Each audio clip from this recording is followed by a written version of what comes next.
the perfect storm came together last year in regards to lack of reps, injuries both during season and prior to the season, and just flat out poor play, no excuses.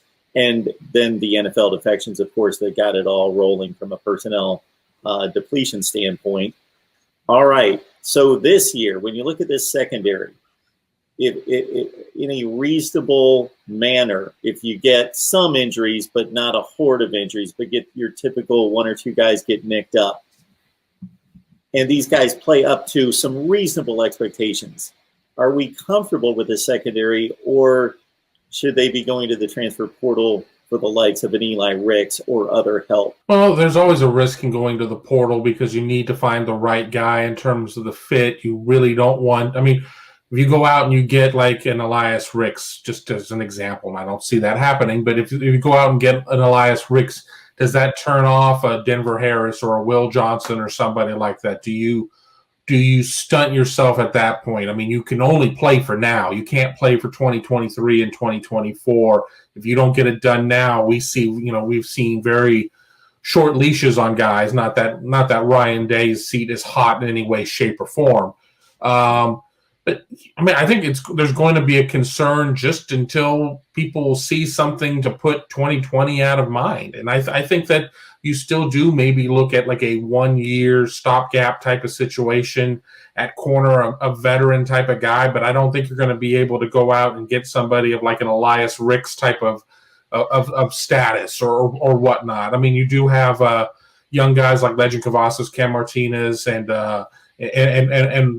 Ronnie Watts, as Tony had mentioned. You got some young guys coming in or whatnot. But until we get an opportunity to see these guys, until we see a spring practice and a summer conditioning and working out that mimics more of like what 2019, 2018 looks like, there certainly have to be concerns that if guys, for whatever reason, are still having to participate in small groups and not being able to do things that have for years and years and years gotten guys ready before. Yeah, I think you got to be cautiously optimistic that with the regular off season, with spring football and summer conditioning and preseason camp, all those things that Ohio State did not have a year ago, that's going to improve the development of some of those guys that really need it, that need the reps and haven't gotten them. So you're hoping that – I mean, I jotted down a list of 8 guys at cornerback and 6 guys at safety, and I might be missing somebody.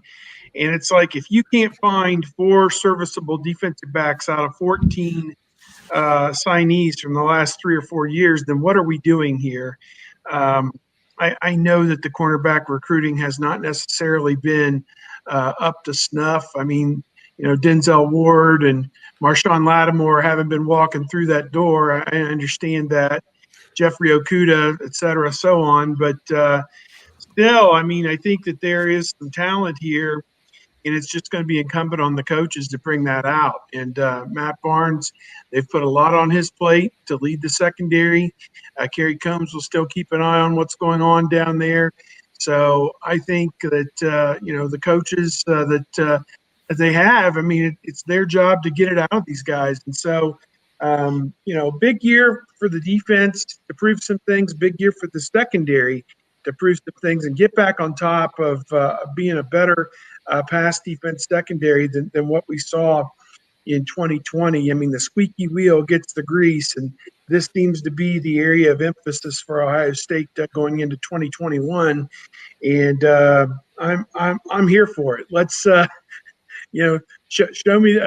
Don't tell me about it. Show me about it, or show me. So that's what I want to see in 2021. When we talked to Ryan Day a few weeks ago, he mentioned that they would like to be around like 18, 19 scholarship defensive backs, and that's where they are right now.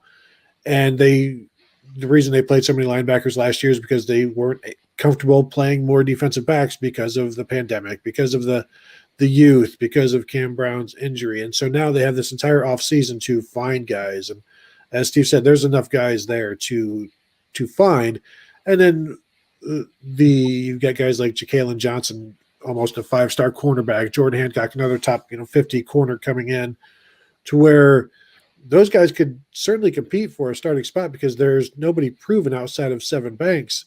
And so there's going to be an opportunity. The unfortunate thing for Ohio State and those guys is that they're coming in the summer and they're not here now. Denzel Burke is here now, but he was more of a wide receiver than a corner in high school, and so he's got some learning to do.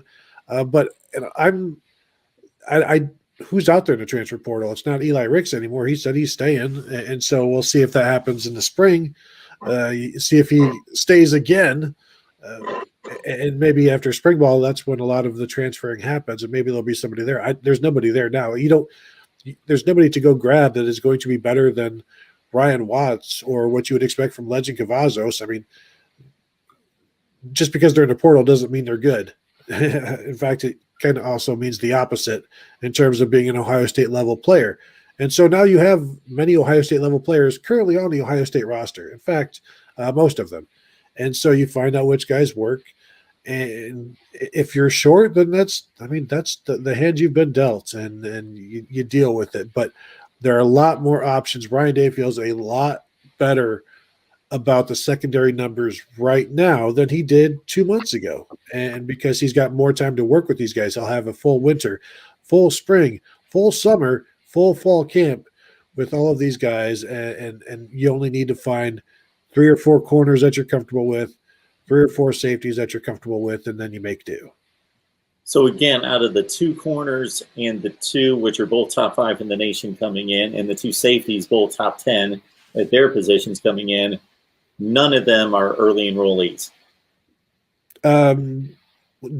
Jansen Dunn and Denzel Burke are the only 2 early enrollees from the 2021 secondary. Is that right, Kevin? That sounds right.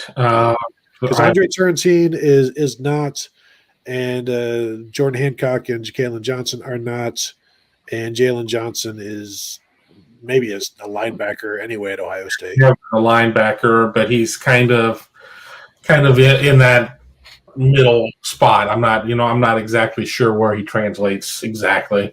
And the other issue with the secondary, we don't know where Court Williams won't. I assume he's going to be out because he's still dealing with his ACL. We don't know when he comes back. Is he a linebacker? Is he a bullet? Is he a deep safety? Is he a slot safety? Where is he? And that's a guy that I still am very high on to see where he'll end up. But there are so many questions, even way outside of the corners with the safeties as well. But while we're talking about the corners, we can stay focused there. And you find out, is Cameron Martinez still a corner? Who's the slot guy? Is Marcus Williamson still a slot guy? He was playing more safety by the end of the year last year, and Josh Proctor was playing in the slot. So there's still so many moving parts that I don't know what we'll get to see in the spring, but what we see in the spring may only be part of the answer in the fall.